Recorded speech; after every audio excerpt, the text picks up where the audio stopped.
And so welcome to the regulatory panel. So what I'm going to do this time is just introduce all of the panelists as we go, and they've all promised that they will in fact remind you of who they are as they start speaking. So we'll just try to make it a little bit more smooth. On my left is Michael Abbott, who's section head of Food Allergy and Intolerance Division at Health Canada. He'll be giving, I think, a little bit of an overview of the regulations that they're responsible for, particularly around labeling. So I'm gonna say what I think we're going to hear from each person, and then when you actually talk, you can get it right. Um, so and then we have Misu Paul, who's acting senior policy analyst at the Canadian Food Inspection Agency. So when we were talking beforehand, Michael's sort of the policy and she's sort of the enforcement, so the cop.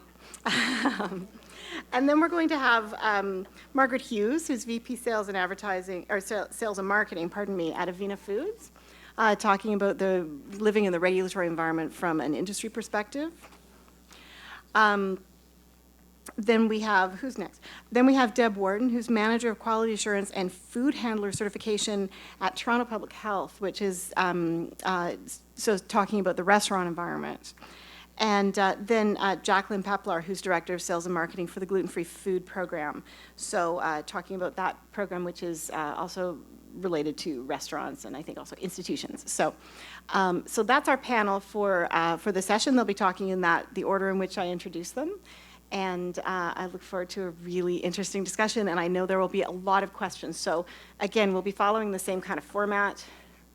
Please do keep jotting things down as you think of them. Questions, opportunities, sparks, particularly if something comes up for you feel free to go back to the research panel section of questions and write down a question for them that you didn't get a chance to ask. So because that's going to be captured in a resource, it'll sort of get to live on. So don't think that it's unidirectional.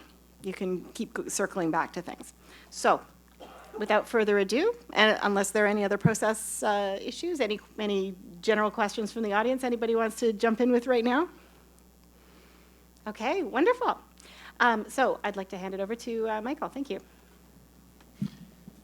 All right. Well, good afternoon, everyone. Thanks very much for giving me the opportunity to come and talk to you this afternoon.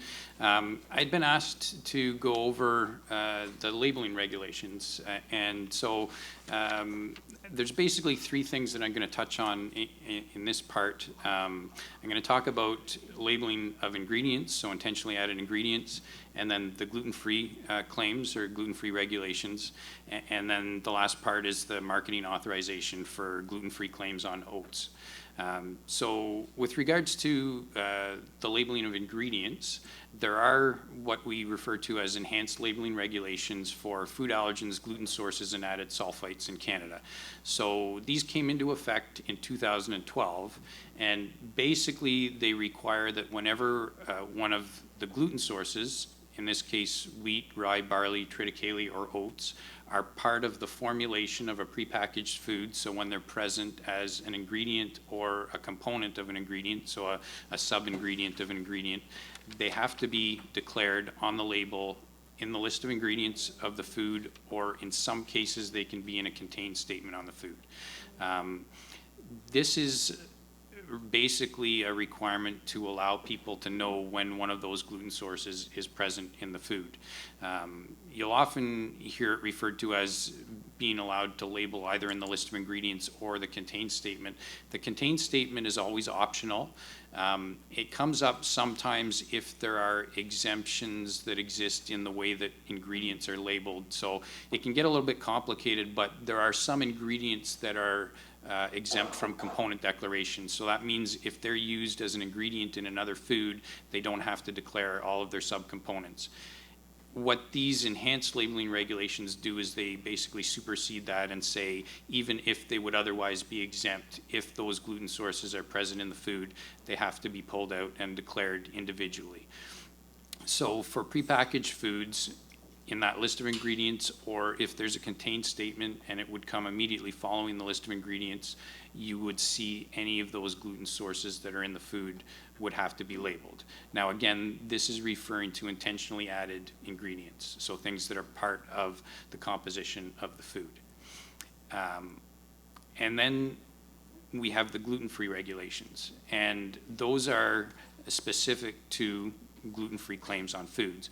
They were updated last in 2012 to be specific to the presence of the gluten protein. Some people might remember that the older version talked about it couldn't contain one of the gluten sources or any part thereof. The current regulation is specific to the presence of gluten protein, so the protein, modified protein or protein fraction from any of those gluten sources. And the gluten-free claims are voluntary, so there's no situation where a company has to make a gluten-free claim on a food, but the way the regulations work is that when a company chooses to make a gluten-free claim, then there are specific requirements around that declaration. And in fact, the regulations specify that you can't label the food as gluten-free, or basically they say in a manner likely to create an impression that the food is gluten-free. So it's not just the words gluten-free, but any other wording that would give the impression that the food is gluten-free. If you do that, then these regulations apply, and basically they say you can't have any of those gluten sources, so wheat, rye, barley, oats, triticale, intentionally added to that food. And then there can be no unintended cross-contamination with a gluten source at a level above 20 parts per million. So there was a little bit of discussion this morning about that. The 20 parts per million is the threshold level for gluten in gluten-free foods. In terms of you can't have more than that. You can't intentionally add gluten at any level, so even below 20 parts per million, you can't be adding something like wheat flour to a food. But for that unintended cross-contamination, then 20 parts per million is the threshold that's used for enforcement. And then the last part that I wanted to talk about was the marketing authorization for gluten-free oats, and that came up a little bit this morning as well. Because oats are listed as one of those gluten sources, you weren't allowed to make a gluten-free claim on oats. And there was a desire to be able to make a gluten-free claim on really pure oats. You know, part of the reason that oats were included as a gluten source was because normal oats are generally cross-contaminated with other gluten sources, so things like wheat or rye or barley get mixed in with the oats, and we recognized that that was a problem. But there was also information showing that really pure oats were safe for the majority of people with celiac disease, and there was interest in allowing a differentiation between regular oats and the pure oats. And so that marketing authorization was developed. What a marketing authorization is it's a non-regulatory way for the minister to basically exempt something from the current regulations. So what we were able to do with the marketing authorization was to say, despite the fact that oats aren't allowed to make a gluten-free claim, these specific oats, if they're really pure and have less than 20 parts per million of gluten from other sources, will be exempted from that other regulation, and so therefore would be allowed to make a gluten-free claim. The way the marketing authorization works, those oats have to be, like I said, very pure, contain less than 20 parts per million of gluten from other gluten sources. And if they're used as an ingredient in another food, then again, they have to be very pure to start with, and the final food also has to be very pure and not contain more than 20 parts per million of gluten. There's an additional requirement in the marketing authorization that wherever those oats are referred to on the label, they have to be referred to as gluten-free oats. So in the list of ingredients, it can't just say oats, it has to say gluten-free oats. And the intent behind that was, again, to differentiate them from regular oats and to provide more certainty that it was the gluten-free oats that were being used as an ingredient in that product. One of the other things that I wanted to touch on is the issue of precautionary labeling. So this is the may contain type labeling that you see on a lot of different products, and it's certainly an issue in the area of food allergies, but we know it's also an issue for some of these gluten-free foods, and there's been a few specific situations that come up where you'll see foods that will say gluten-free, but they'll also say may contain wheat. And I know consumers find that confusing.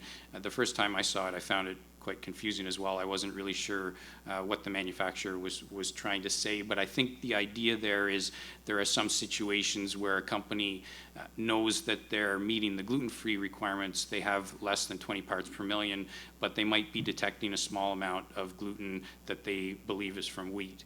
And because there's no threshold level for wheat allergy the same way that there is a threshold level for gluten and gluten-free foods, they're putting this may contain wheat. Like I say, I understand where that's confusing. Our recommendation in that circumstance would be to be more prescriptive with the wording and say something, if you felt you needed to say something like may contain less than 20 parts per million of wheat, because at least that would be an indication that, you know, the controls are in place and it is less than 20 parts per million. I think in general, those precautionary statements are something that are challenging just because of the nature of unintentional cross-contamination. It's usually not going to be evenly or homogeneously distributed in a product. It's going to be sporadic, or often is sporadic in nature, so it can be difficult to know how much is in there, and even whether you have this unintentional presence.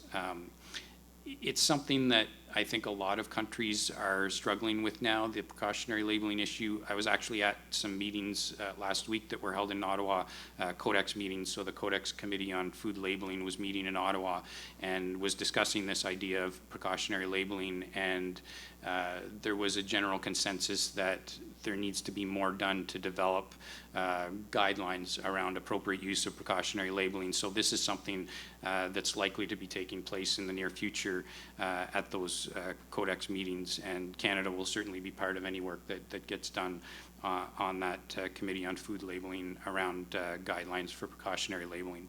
So I'm almost out of time. The one other thing I wanted to mention, just because I think this is a little bit of a good news story for people if you haven't heard it, there was a recent update in the beer standard in Canada.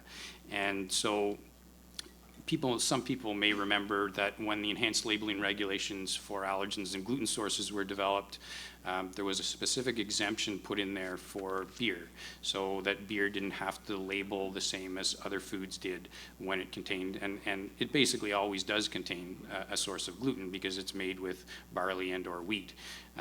As part of that update to the beer standard, where they were basically changing the standard to allow some different ingredients to be used and make it a little bit more flexible, we were able to go back and remove that exemption for gluten sources from beer. So what that means is that as of December 2022, beer is going to be treated the same as all other prepackaged foods, and will have to list when the sources of gluten as well as any allergens that might be present in the beer. Thank you. Thank you. Ken? You can, yeah, sure.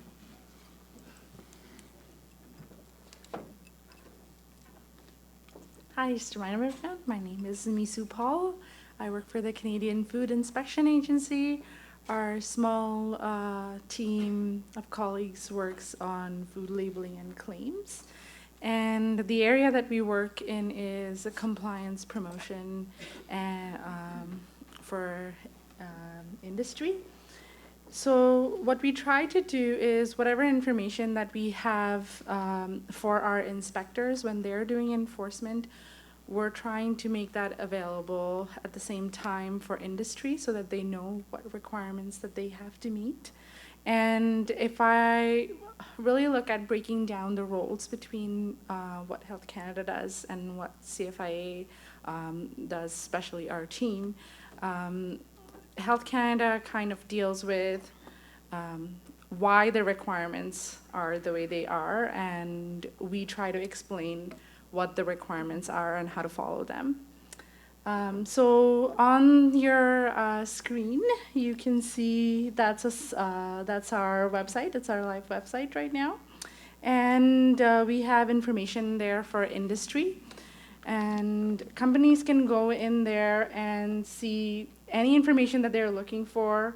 They can look through these buttons that are there.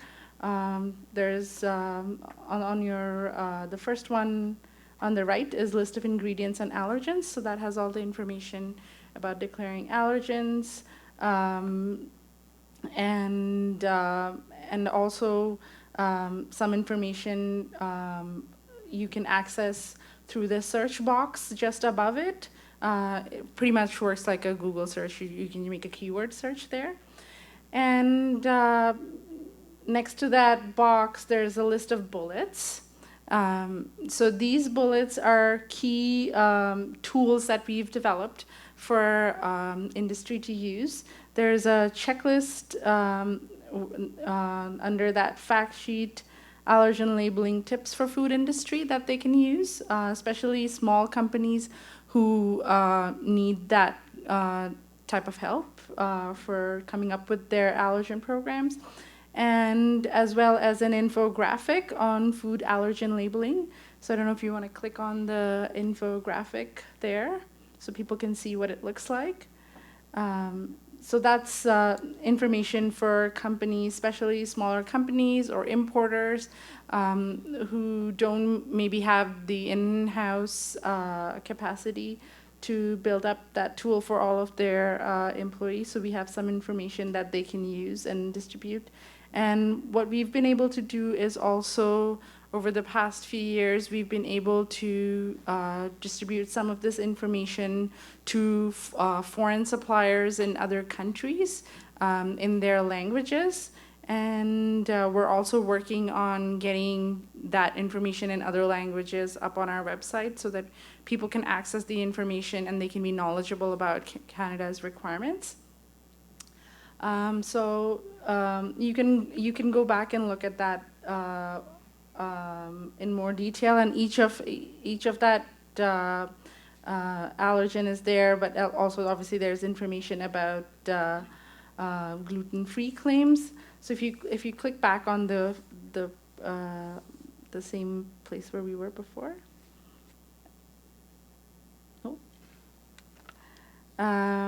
So you've already looked at where we were before. You can navigate to it on the CFIA's website. And as you can see, if you scroll up right now, you can see there's a link there for CFIA's new Instagram account. So we're probably going to start to see some more of our information being available to Instagram, because a lot of the newer information that we're posting on our website right now is also coming on our Twitter. And you may go back and find some this month using the hashtag State of Celiac. We're going to try to put that hashtag whenever we have information related to gluten labeling. And then we are also going to start to put some of that information on our Instagram, because we know younger users are moving to those platforms. So we want to have that information available to younger people who are working in the companies. We work a lot more with the industry side, but we do have some information on our consumer labeling tool. That's just to show which part of the label provides what information. But again, the role of discussing that with consumers and educating consumers really remains with Health Canada. They're the ones who are responsible for consumer education. So the last thing I want to point out is, if you scroll down a little bit further, under claims and statements, there's a separate button for allergens and gluten. Just stop, yeah. So next to the box of yogurt, you can see the second button there on the left is allergens and gluten. So if you click on that, just above, yeah. here's all the information about the gluten-free claims that that's the information that our inspectors use when they're enforcing.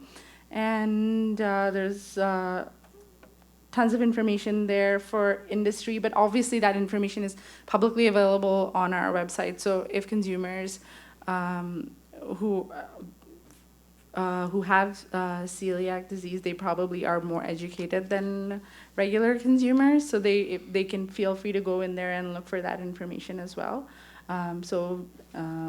Within the information about gluten, we also have some information there about cross-contamination statements and precautionary labeling in general. It's not specific to information related to gluten. It's generally for information for all of the allergens and sulfites and everything, but the principles of precautionary labeling also, we have some information there. So this is what our group really does, is to take the information that we would provide to our inspectors and try to make sure that all of that information can be put in a cohesive way on our website, so that it's publicly available and it's very transparent.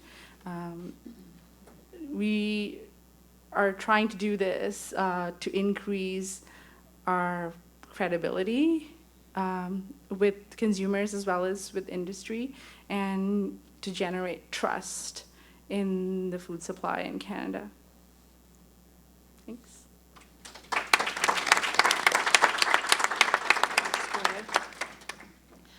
My name is Margaret Hughes, VP of Sales and Marketing at Avena Foods Limited. You might wonder, why is a sales and marketing person doing a regulatory presentation? It's because Alexandra Fontaine, our Director of Quality, is about to deliver a baby. So she was unable to fly. But I was really, really thrilled to be able to come, and thank you so much for the invitation. So this is going to be a quasi-regulatory, quasi-industry presentation. And I've got two questions that I would have in my mind if I was you. One would be, if the regulations say less than 20 parts per million, why would anybody on earth test less than 5? And the other question I'd have is, what are they testing? You know? If someone says they've got a lot, do they mean they're testing, is a week a lot? You know, for some of the big manufacturers, that's several million pounds of product. Is that what they consider a lot? So there's a lot of questions. It isn't just as simple as less than 20 parts per million. So I'm going to go back and tell you a bit about Avena Foods. So it was started by pedigreed farmers. You may all know this. Who knows what a pedigreed farmer is? There you go. We're in Toronto. I guess we're from all over the country. But pedigreed farmers are the farmers that grow the purest seed that then is sown into the ground to create the products that we eat. So they have all of their experience is based around keeping seed as pure as possible. So one of these farmers, I think it was a wife who was celiac, and he thought, hey, oats are so good. Good source of protein, high in fiber, loaded with micronutrients. That was before beta-glucan. And he said, you know, we need to be able to provide this food to celiacs. And so then it became this mission to get clean, clear oats out. So start clean, stay clean. Instead of, let's try and clean it out. We all know it's much easier to keep your house clean than to mess it up and clean it up, right? So if we there's a white paper there that talks about purity protocol. But the process that they went through all those years ago is developed over 10 years, right? So nothing is growing in that field for 3 years with any gluten in it. There's a border around it. It's transported in verified transport that's been cleaned. It comes into a facility that only mills oats. There's nothing else milled in that facility. There's testing as well that happens all along the way. So in the early days, there wasn't near the level of testing that is now done, okay? Since 2000 and, oh, my math's not so good, 2008, a great deal has changed, and that's important to remember. So, for example, when a farmer delivers his first bit of oats, there are trained people who actually look at 2 kilograms and see how many grains are in there. If there's more than 2 grains of wheat, the whole load is rejected.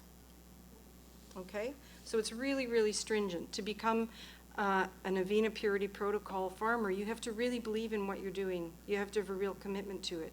Just to say as well, 10 years on, the staff at Avena it's a mission for them. They all believe in what they're doing, you know, and there's great integrity when there's any kind of quality claim. Everybody really is respectful of it. And in fact, I don't know of any other company that spends significantly more on quality than they do on their sales and marketing team. But Avena Foods does. So just to say, what we've learned over the last 10 years is it isn't enough to just start clean, stay clean. There also has to be, so there's physical testing. I talked about how you look for those grains. But the other thing that has to happen is actually analytical testing, and we're looking for a chemical hazard. And this is the most fascinating thing we've found, because we will have grain that visually shows nothing, okay? Nothing, there's no gluten grain, and yet it will test with a gluten hit, okay? And we're testing, over the last 10 years, we've learned that we know we can be reliably predictable if we test in 800 kilogram lots. So like 1,600 pounds is basically what we're testing, which will compare to other people who in a whole week will put over 1 million pounds out, and that's their lot. So just, we do actually occasionally get a gluten hit. Why would you get a hit? There's no visual grains. What would it be caused by? Dust. Dust is the kicker, okay? And anyone who's been on a farm, been, you know, out in the world, we know there's dust everywhere, and who knows what's in it. So it's dust that is is the issue. So we know if we test to less than 5 parts per million, we know we can safely be in a food and labeled as less than 10. Does that make sense? So the two cautionary things are, you know, when you buy a bar or when you buy a product, what was the lot that was tested to less than 20 parts per million? You know? That's the kind of question that I might have. So in terms of regulation, it's less than 20. GFCO certification, which we have, is less than 10. But in-house, our standard is less than 5. And so that's a purity protocol system, which is very different from like a system where you're actually at one point using an optical sorter to pull out the grains, right? But that also can be certified as gluten-free. So when Joel was up earlier, he was talking about sorghum and how in the end they had to find a farmer and that would be called gluten-free. Our oats are gluten-free, but that's a different gluten-free than a gluten-free that's less than 20 parts per million. So one of the challenges, I think, for the CCA is if people who have celiac disease, there's a different requirement than the population that might want to be gluten-free, and it's all getting lumped in there together.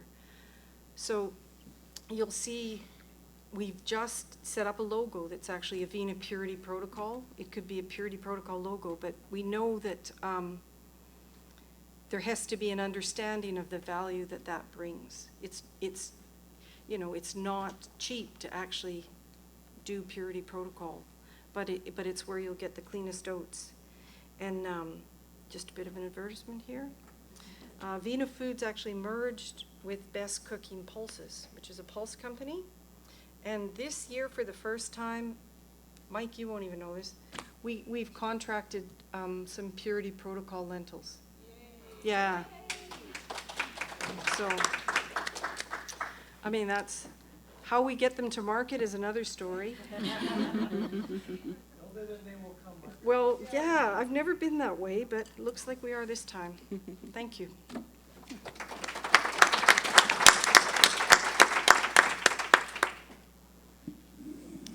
Good afternoon. My name's Deborah Wharton, and I'm from Toronto Public Health. I'm the Quality Assurance Manager for the inspection portion of Toronto Public Health. Our inspectors, they do food safety inspections. They also do safe water work related to swimming pools and the water that you drink, and the beaches. We also are responsible for preventing zoonotic diseases such as rabies. and vector-borne diseases such as West Nile virus and Lyme disease. So just a little bit about the section that I work in. As the quality assurance manager for that section, I'm responsible for policy development, making sure that staff adhere to policy, verifying that through checks that my staff do. So they'll do audits and field assessments of those staff, and training and some research. So that's just a little bit about my role in Toronto Public Health. A little bit about Toronto if you're not from here. The population of Toronto is roughly 3 million. And the reason I talk about that is in 2016, foreign-born persons made up 47% of the population of Toronto, making Toronto the second highest percentage of constant foreign-born population among world cities. So there's no single nationality or culture that dominates Toronto's immigration population, again, making it one of the most diverse. This places a lot of strain and stress on our inspectors because Toronto is a food tourist place, right? Like, people come here because of the variety of cuisine, and that's because of our population. But for our staff, we often are going into places and we do not know what the food is. And so sometimes we have to halt our inspection just to maybe take samples of what it is. The cooking processes are quite different from around the world. And so then we need to test to see, is it a safe product in the end? One of the things that became quite popular and still is now is sous vide cooking. So about 5 years ago, we were coming across these bags in immersion of water. The temperatures weren't the temperatures we were accustomed to. And so we're like, is this really gonna create a safe product? And so in the end, of course, when you look at, it's really around temperature, time, and temperature. But initially, just sort of looking at a piece of chicken sitting in an immersion bath of 60 degrees, which is what we considered a holding temperature, was kind of scary for inspectors. So that's, that's an interesting piece about inspectors working in Toronto. In 2001, we changed the face of our food safety inspection system. We have in Toronto the DineSafe system, and many of you have probably heard of it. It's a placarding system in food premises, but it's also a website. And the good thing about that, I guess, is it is an attempt to standardize our inspection process and standardize our results of inspection, so that a premises that's inspected in the west end of the city and the same type of place is inspected in the east end of the city should have a similar type of outcome from the person doing the inspection. Well, not everybody's the same, not everybody sees the same thing when they go out, but as much as possible, it was an attempt to be fair, and that was a request from industry. It also was a place, because of the website, there's a portal where people can register their complaints and concerns and inquiries through the DineSafe portal. And it's busy. My staff monitor that, and we get a wide variety of questions on there, including questions about gluten. In 2010, the DineSafe program won the Samuel J. Combine Consumer Protection Award for providing outstanding food protection services. And it's the first time an organization out of the United States won it, so we were quite chuffed about that. In Toronto, there's 17,000 food premises, and that works out to about 27,000 inspections a year for our staff, and we have 70 staff that do inspections. We respond to 6,000 food safety complaints every year, including foodborne illness investigations and recalls. And the other program I'm responsible for is food handler certification and training, and we train about 5,000 food handlers a year and certify 9,000. And the reason the number's different is because some people might just do a challenge exam when they come in, and so they could still get certified that way. So our regulations actually come from the province. So although we're a local health unit, all of the rules around food safety within the premises come from a provincial regulation number 493, and it was changed in 2017. and it's under the Health Protection and Promotion Act. So that's where we get our authority. The regulation moved towards a more outcome-based. So in the past, we were accustomed to having very strict rules around the temperatures food could be cooked at, how long they could be held out at room temperature, and things like that. Well, it's become much more permissive. So we end up discussing with the people operating their restaurants or wherever their cafeterias, how the food is being prepared, and negotiating, like, is that safe in our mind? Are you producing a safe product in the end?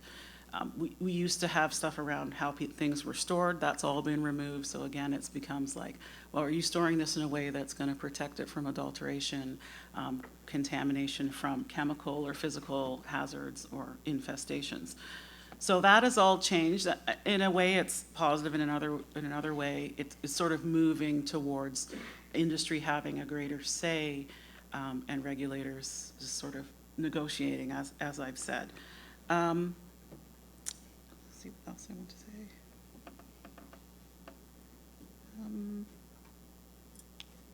So I guess the challenge for you, and even for us, particularly at this stage, I'm sure many of you are following what's going on with public health. We are looking at significant cuts to public health, and it's been sort of occupying a lot of my time and my colleagues' time to sort of look at what is important in the work that we do. And so as much as we do get complaints and we do try to provide advice, but as you may have known, at one point Pizza was saying we're making a gluten-free pizza, but in fact we're making the dough on the same counter. And the way that restaurants are configured, it would be a challenge to say any of them could provide a product that would be safe to eat for someone who has celiac disease. You really would have to have done your own research. They would actually have to maybe have 2 separate kitchen areas. I'm not really sure how they would do that. The food handlers within a lot of the premises aren't trained on this and don't have knowledge of this, right? So I wouldn't feel comfortable or confident unless they were certified. And I think my friend here on the left can probably speak more about that and just how many are in fact certified in the City of Toronto. So I'm going to pass it over to Jackie.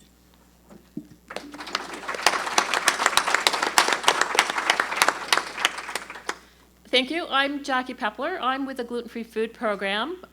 We're 2 years old this month. That was a very, very fast 2 years. But what we do is we provide the training, the conformance specifications for establishments to provide safe, gluten-free food to their customers. When we certify an establishment, we look at everything from menu planning. There's a lot of recipe development that you can work with to cut out the gluten-containing ingredients and use other ingredients to make your sauces, your soups, etc. To ordering the product and to receiving the raw product in-house, how they store it. Oh, and talking about receiving, we require that they make a checklist and an inspection of all the products that come in.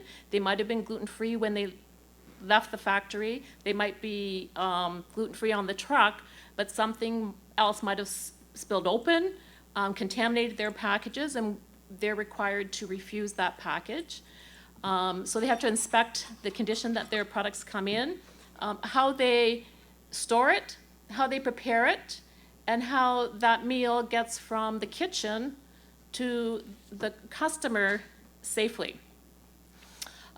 So what we do is we have an online training segment of our program. It's GF Smart, and every employee of our certified establishments must be recent in their GF Smart training. So that means they must take their GF Smart training every second year. If establishment hires a student for the summer, somebody's just coming in to work for a special event, they must go on the GF Smart training and complete the training. Because in an establishment, it only takes one person to not to know what's going on to create cross-contamination. And it's so easy. A server holding 3 plates at a time, you know how they magically balance them all on their fingers? We require that the gluten-free food be delivered singly by the person directly to the customer, and none of these circus tricks with all these plates on. To serving gluten-free beer or beer.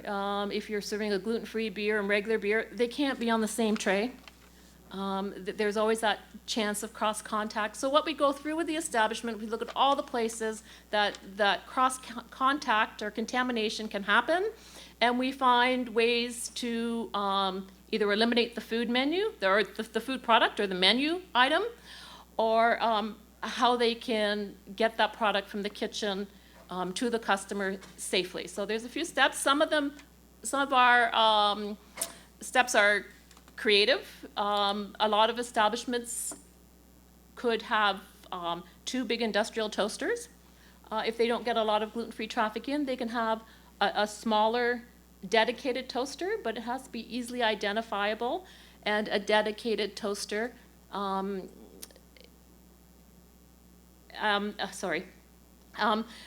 And there's straining baskets when they're making pasta. You can cook gluten-free pasta in clean water, but if you use the same strainer package that you've used with your regular pasta, then that's cross-contaminated.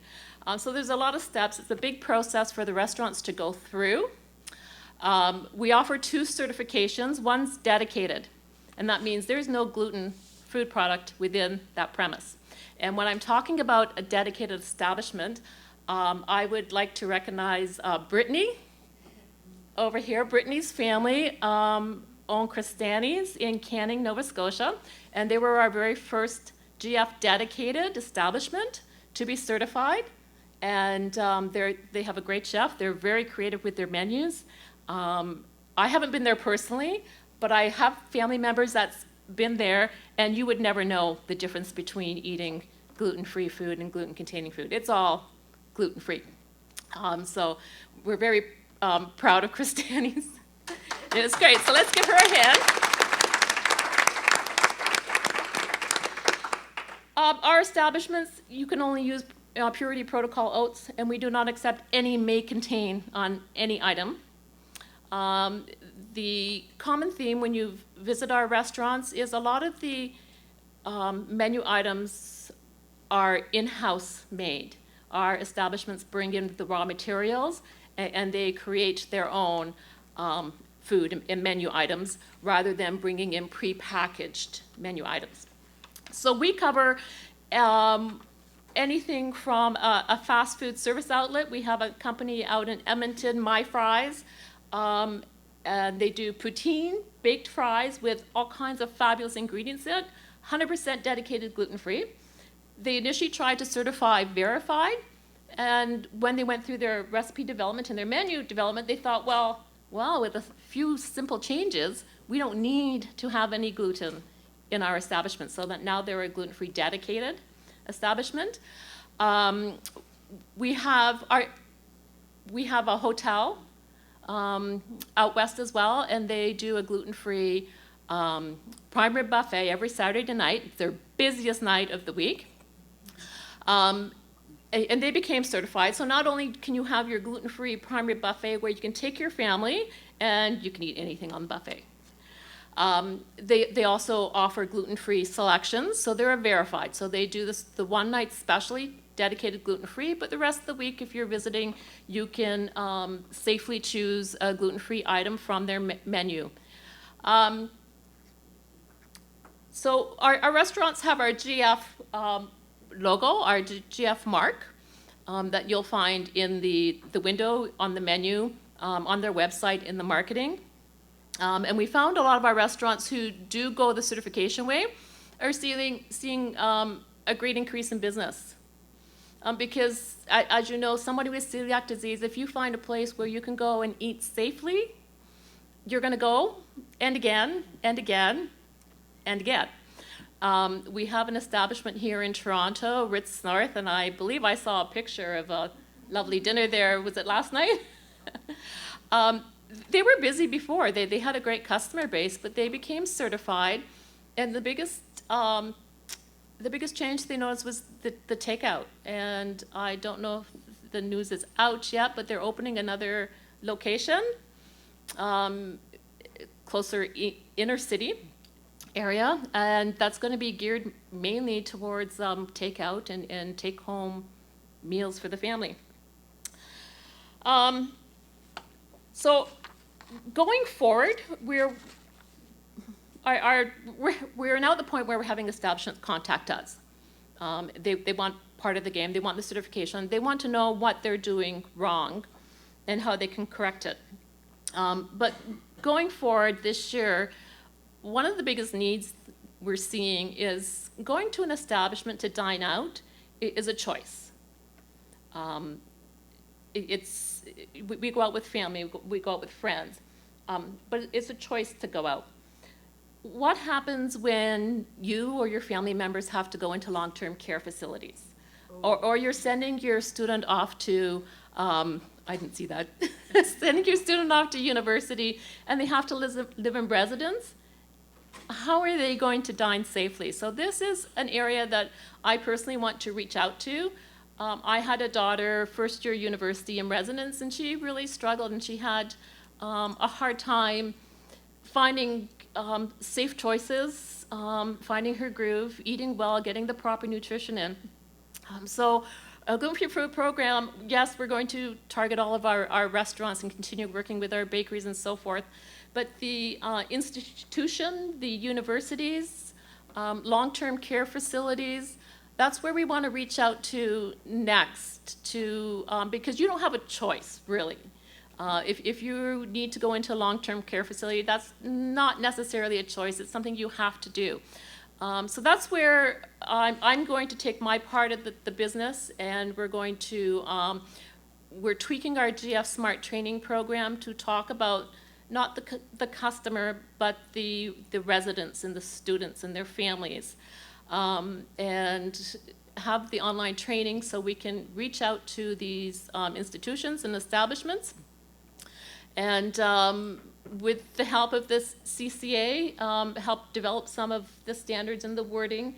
Our goal is to reach out to them and at a minimum, have their staff trained on the proper techniques, what they can do, can serve, and how to serve it to their residents. Thank you. Okay, so in terms of the regulatory environment that we live and work in, what are the questions that people would like to ask the panel? Or really, at this point in the day, you could ask people who are not currently sitting at the panel. But let's focus our attention first on the panel here and get their wisdom against the questions that you have. So go ahead. Hi, my name is Linda, and this is a question for the CFIA. Just so you know, I manage the national Facebook page currently, and I get an awful lot of questions about labeling. We have recently heard that single ingredient items are not allowed to be labeled gluten-free. For example, Lundberg Rice, who comes from California, has labeled their rice gluten-free because they grow it and produce it and keep it in a gluten-free environment. And the feedback that I'm getting is that when people's parents or people that are supporting a person on a gluten-free diet go shopping, they're looking for things that say gluten-free on them. And now this rice doesn't say gluten-free, and people are getting concerned. So is this a change in the CFIA's policy for single ingredient items?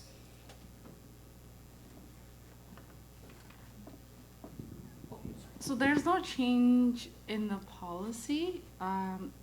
The gluten-free requirements are one of the special dietary use requirements. And the requirement itself says that it has to be specially processed. So it's not really about single ingredient per se, it's about the specially processed. Somewhere that specially processed actually over time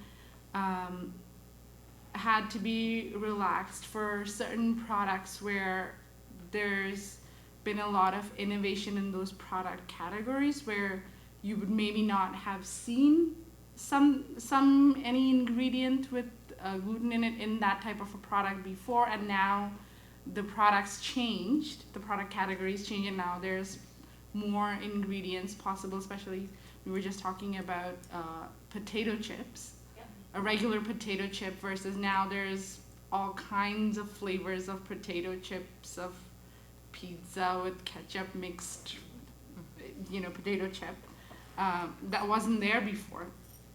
So as the category changes, I think there's been more of an allowance of gluten-free claims on those types of categories. So it's always true that something like a fresh apple should not have that claim on it. So I guess the environment is constantly changing, and that's why the requirement has been relaxed for certain foods, but the requirement itself, as it's in law right now, still says specially processed. So it's not so much that the requirement has changed to include more foods. It's actually the other way around. The requirement still says specially processed, that it has to be, and it's just been relaxed in the categories where we know enough information that there are lots of reasons why there would be other products which would have gluten, that you would expect gluten in that category. I think that's the opposite to what I'm saying. I think I'm confused. Because Bloomberg has lost their gluten-free status in Canada. That's, I guess, what we're trying to get an answer to is is that one inspector? Is that a policy across the board? Because if you said certain categories, what about something like the rice? Because there are lots of brands on the shelf that have gluten-free claims on them. So just to get it into the microphone, what you're saying is this is something that's a single ingredient product, used to say gluten-free on it, Lundberg rice, and doesn't say gluten-free on it anymore. So anyone who's shopping and has sort of a rule that unless it says gluten-free on it, I'm not buying it. They used to be able to buy it, they can't buy it anymore, and is that a labeling issue? Is that correct? I always make fun of stuff that says something that should be obvious. When I think rice, I assume rice is gluten-free. Bloomberg is not So allowed it's to not. put You're saying that not all gluten-free rice is on the gluten-free? rice anymore I think it is. I don't get because it. it's a single ingredient product. They're not specially processed. And, right.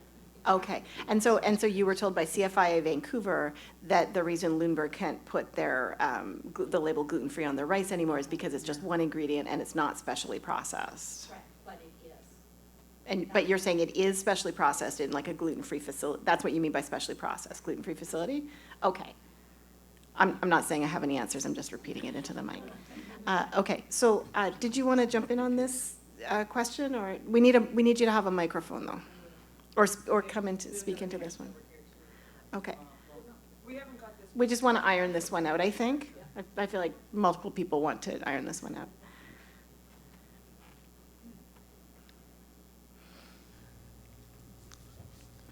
I want to say this as succinctly as possible.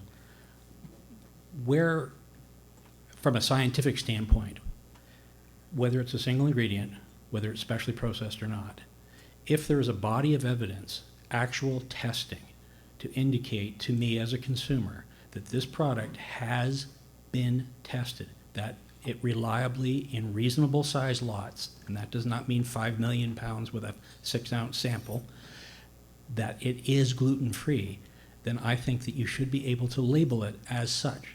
Because one of the large issues is with ingredients that are coming from outside of Canada, where you have absolutely no idea what the supply chain looks like and what it has been cross-contaminated with. Now, even if it is an apple, you don't know if it was not stored under or by 100-pound bags of flour, and that it's now contaminated because there's wheat dust on the apples. Whereas if someone can actually say that before we sell them, we have washed them and we have tested them and there are no residues, they should be able to put gluten-free on it. Because the point is, as the end user, does the product contain gluten?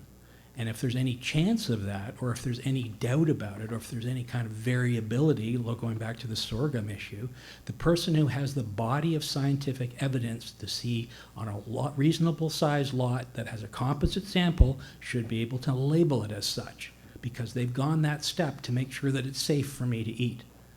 Whereas someone who just says, well, it's rice, so it should be gluten-free, that's not good enough. That's just dodging the question. And that will lead me into where my next question goes, which is the may contains. As far as I'm concerned, all I have seen from the industry and all I have seen from regulatory is that is the lawyers covering their own asses. It has nothing to do with actual real risk or real science. And that, I think, needs to stop. Because I want to know, if it's a may contain, is there a real risk? Or is it just the risk of a lawsuit when somebody inevitably screws up? And frankly, the thing is, when someone screws up in the food industry and they affect my health, they should be liable.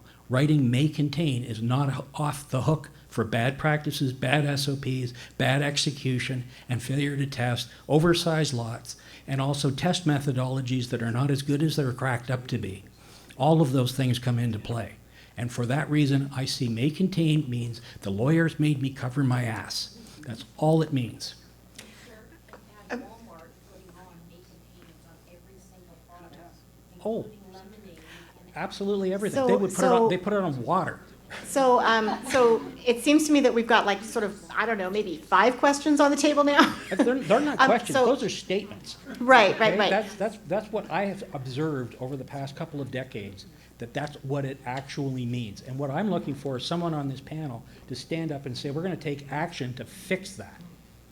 Okay, so it sounds like though there's an issue around what the may contain labeling, there's an issue around the actual testing and the lot size, there's an issue around single ingredient product labeling.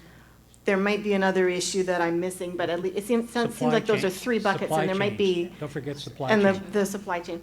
So there might be multiple people on the panel who want to weigh in on those questions, so let's Be very let the interesting. panel, Thank you. sort of have at it for a few minutes.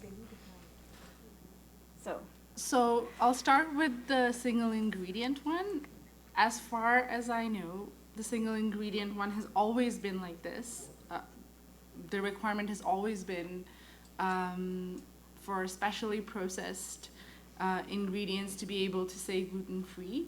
So why other single ingredient foods, if they were not specially processed, would have been allowed to say gluten-free? I don't think so. So in terms of going back to if it's a matter of supply chains and cross-contamination, for sure that's one more step in the same direction of changing environments, right?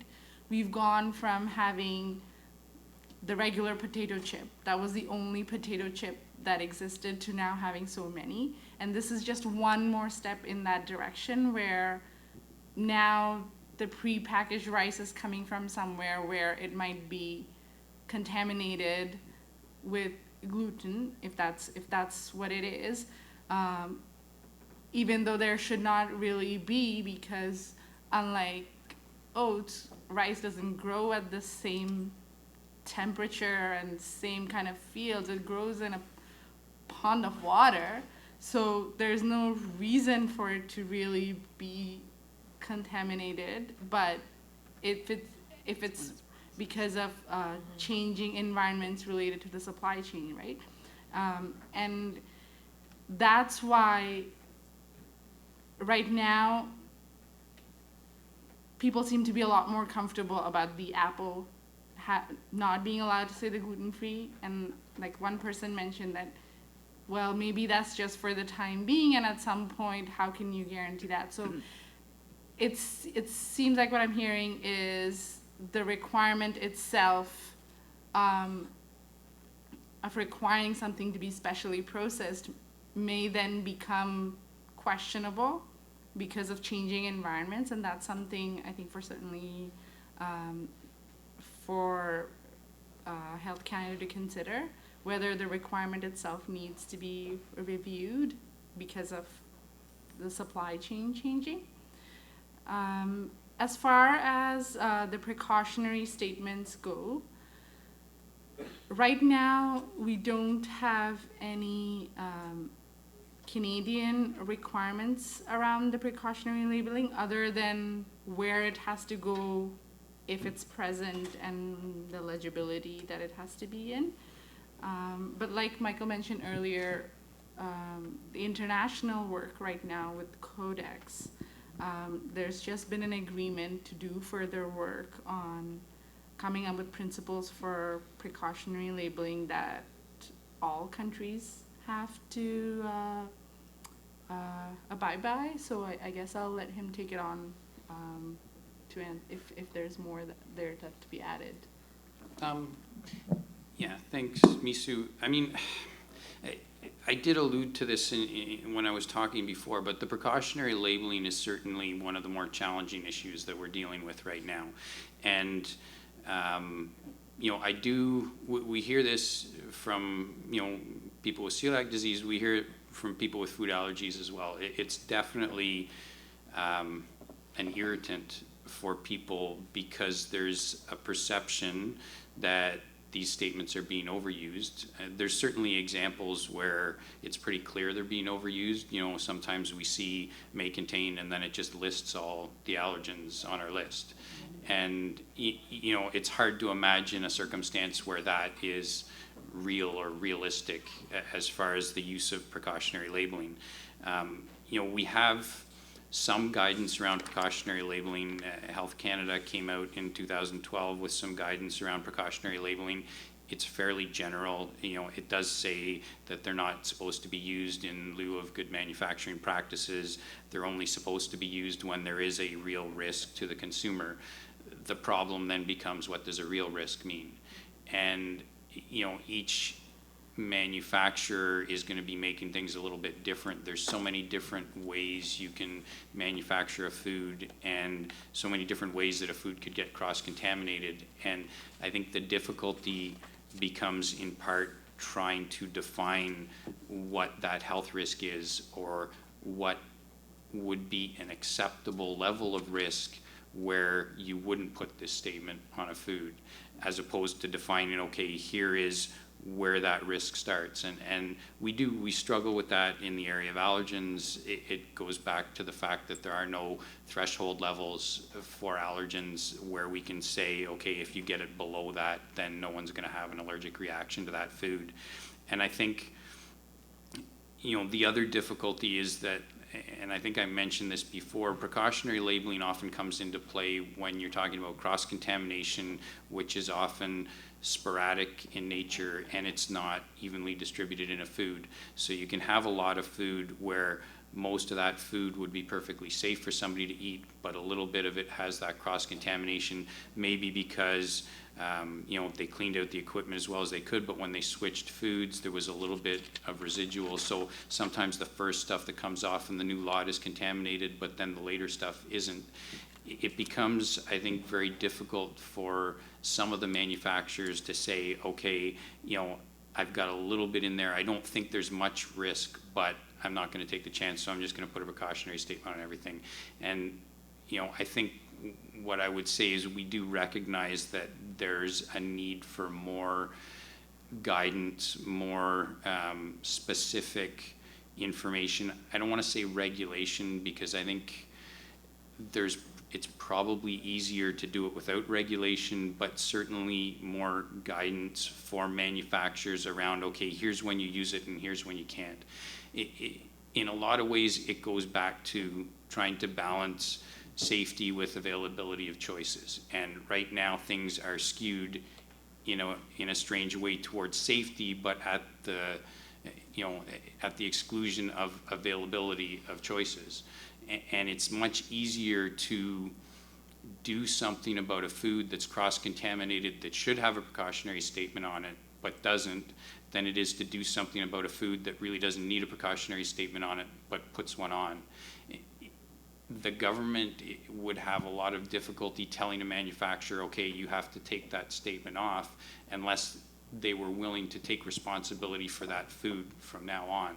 So I think there is lots of work left to do there, and I think it is going to come down to more specific guidance around, okay, here is when you put these types of statements on, and here is when you don't, and if nothing else, some kind of requirement so that manufacturers had to justify the choices they were making. So they couldn't just put a precautionary statement on everything without being able to say, okay, here's why, here's the decision I made, here's the reason why I'm including these things in my precautionary statement.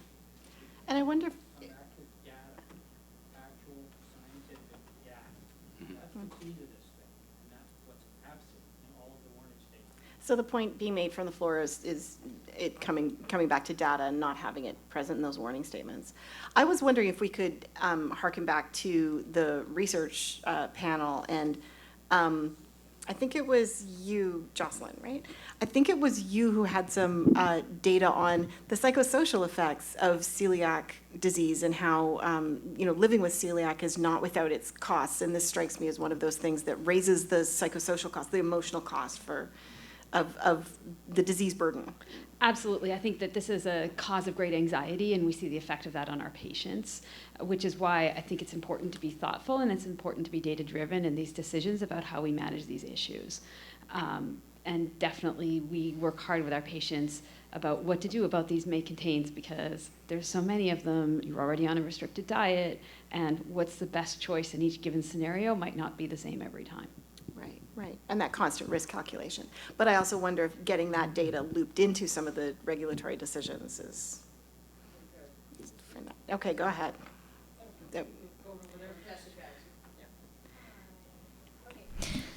So we talk a lot about, in our counseling sessions, not only about food, but anything else you're putting in your mouth or swallowing needs to be free of gluten.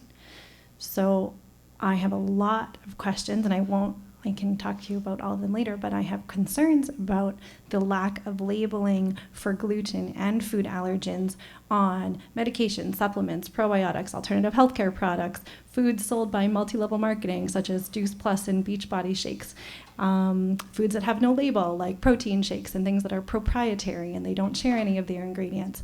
It's really difficult for even myself as a dietitian, having that knowledge and teaching people how to read a label. I can read a label really well. I know what a lot of food ingredients are, but they're just not on there, and they're really difficult to find for a lot of families. And the companies often don't have the answers for families as well. So I'm wondering what Health Canada can do about that. And I have a really big beef with Gluten Cutter, and I'd love to pick your brain about that later as well. I know that the self-care division of Health Canada is reviewing clear labeling. Okay. And thanks to groups like FQMC and CCA and Food Allergy Canada, we've been a part of those discussions about, and I think you will see, and they're very motivated to get them up to par with food labeling to get the priority allergens listed, but maybe Michael can... Yeah, the medications are sort of a special case. They're dealt with somewhat differently, and I know I've had that same concern expressed to me, and I've tried to look into it a bit. When I do, I'm told that the non-medicinal ingredients for medications are supposed to be available to consumers, basically through the pharmacist or through their doctor, that there's supposed to be this book, the pharmacopoeia, right, that's supposed to have the listing of all the medicinal but also all the non-medicinal ingredients that are part of a medication. At the same time, I've heard from individual consumers that they have a hard time getting that information, that they're asking the pharmacist and they're not getting the answers they want. So I think there is, I think, a gap there, and I'm not really sure how to fix that, because like I say, when I check into it, I'm being told that information is supposed to be available for people. In terms of some of the other stuff that you were talking about, protein shakes, supplements, there is a difference there as well between what's considered a food and what's considered a natural health product. And so the enhanced labeling regulations that I talked about really only apply to foods. They don't apply to natural health products. Having said that, there are requirements for labeling of natural health products, and they are supposed to mimic what's being done with foods. So they're not supposed to be able to not label their ingredients or to hide the fact that they contain an allergen or a gluten source. You know, I would certainly say to anybody, if they're looking at a product and it doesn't have a list of ingredients, then they're gonna have to be cautious and not consume that until they can find out what's in it. But I guess one of the differences between the foods and the natural health products, if you have an issue with a food in terms of, you know, you don't think it's labeled correctly, or you think there's something in there that's not being indicated on the label, then you can make a complaint to CFIA and they will investigate and follow up on it. If you're dealing with a natural health product, then you actually have to complain to Health Canada about that product, and they would be the ones that would follow up and investigate on it. One of the main ways you can tell the difference, because often it can be difficult to tell the difference between what's considered a food and a natural health product, is the natural health products are supposed to have a DIN number on the label somewhere. So if you see that DIN number, then that is an indication that it's a natural health product you're dealing with. But changes, I think, are coming Yeah. in that natural health world, thanks to some efforts. That's great. I mean, if I'm in any place to give you any feedback, I would love to hear more from Health Canada on natural health products in general. I just got an email back from them as we were talking, and I sent it on March 26th. So I'd love some more communication on that side. I just want to chime in on the drugs in the Beyond Celiac is here, and they're having a concentrated effort in the U.S. to lobby Congress to get regulations passed that gluten would have to be declared in medications. So I think we can be watching what's happening in the States and see if we can't learn from that. I mean, obviously it's different countries, but some similarities. One of the things that we're hearing in our colleagues in the States from someone like, we had Dr. Steve Plogstead from Columbus Children's Hospital, who runs the website glutenfreedrugs.com, and he was saying that when he talked to a lot of the drug companies, they put warnings on that it has gluten, but it's things like, for example, it could be a sugar alcohol that maybe used wheat, or a glucose syrup that used wheat but was highly processed, and so that's why they're making the claim. Or they say they can't guarantee from their suppliers that there might have been contamination somewhere, so they won't make a claim. And so the list of actual drugs that we believe have gluten in it is quite small, but you don't really know until we have a better system of tracking what's actually in them. But he said there's a lot of over-claim of being not gluten-free when they really are in fact gluten-free. But we do need some regs here. I think that would help, and as well as the natural health products and all the other things. Okay, thanks. So there's a question, Yeah. who's been patient here. Well, and I want to just clarify, following up on Shelley, the ingredients are easily available through the Canadian Drug Product Database. You can search it online. The problem is that they can use ingredients like starch, which we warn against in a food environment, and is in fact not necessarily permitted in a package labeling, but it's fine in drug products. So that's the kind of problem we're running into. My question is the term gluten-free regulated anywhere except on packaged foods? And so I specifically ask about restaurant meals, about marketing collateral, for example, for gluten processed or barley processed beer that regularly calls itself gluten-free in their marketing collateral, and goods baked for sale goods baked and sold on premises. Is there any regulation, and therefore is anything enforceable in those situations? The short answer is yes. The gluten-free regulations that I talked about are not just for prepackaged foods. They basically say you can't label, package, sell, advertise a food in a manner likely to create an impression that it is gluten-free. So it covers any way that a food is being sold. If a restaurant is advertising or even just telling you that the food is gluten-free and it's not, then they're breaking that regulation, just the same as a prepackaged food would be. Does anybody have the authority to enforce it, specifically restaurants? So the question is, does anyone have the authority to enforce it? So in the restaurants, it's not part of our regulation, and our staff aren't trained to do it. So when we come across it, we will tell the person doing that they shouldn't be making such claims unless they are able to verify it.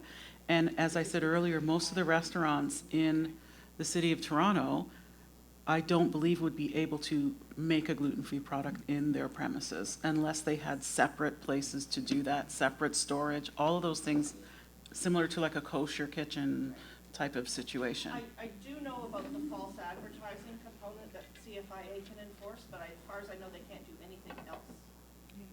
That's true. And also, I have just to add on this, we see more and more restaurants saying gluten responsible, gluten sensitive. So to me, it's misleading, but they are told by the CFIA inspectors that they can do that claim because it's not gluten free. So this is something we hear a lot. Okay, I think we have time for one brief question and a brief answer. So I'm not sure who had, okay. We are hitting time for a break, and Margaret has a plane that she needs to sprint to catch, so. Okay, I just had a quick question for Jackie, because she alluded to planning to do more to help seniors in long-term care through the Gluten-Free Smart program, and I wondered if you'd like to elaborate on what you're planning to do it very briefly. Thank you.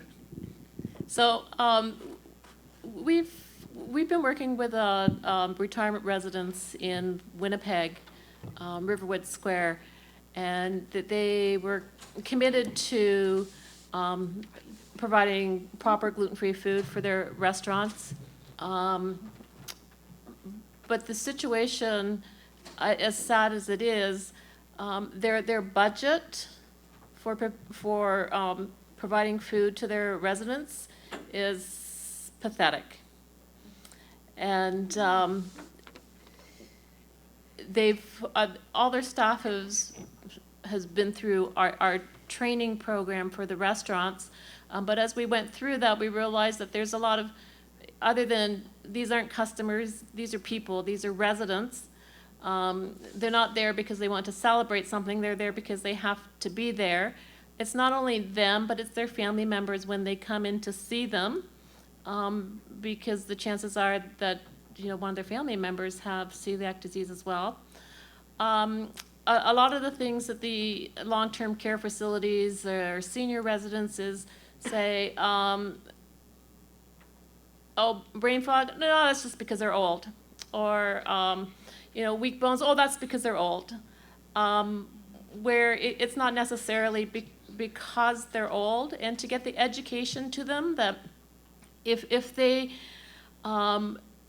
actually provided their residents with proper gluten-free food, proper nutrition, some of these nursing issues that they have to deal with will go away. So instead of spending your money on more nurses in nursing, why not spend it on nutrition? And for me, that's just not celiac disease. That's living.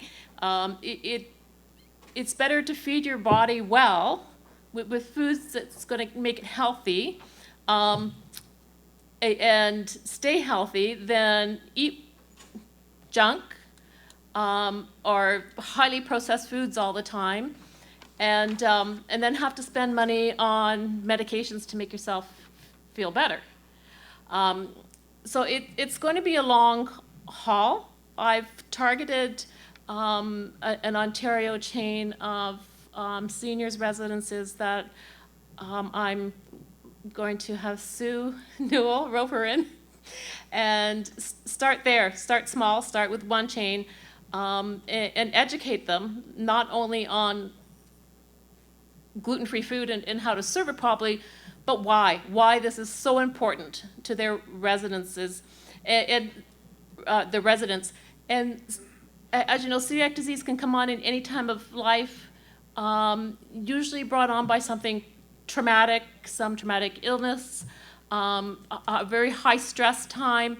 And what can be more stressful than having to leave your home and go into living to an assisted living or long-term care facility? So it's gonna, well, we're gonna work on it. We're gonna start off with the education about celiac disease and all these issues that, you know, people get labeled, that's because they're old, and work from there. And once we get the education in, then we can go into the kitchen, and hopefully the kitchen staff and they'll be more open to, you know, if I serve my resident or this person a proper, safe, uncontaminated, uncross-contaminated, gluten-free meal, that's going to make my job tomorrow, or you know, my co-worker's job tomorrow a lot easier. Okay. So that's. I'm sorry. We need to stop for break. It sounds like there's some energy around this topic, though. So I'm going to suggest follow-up.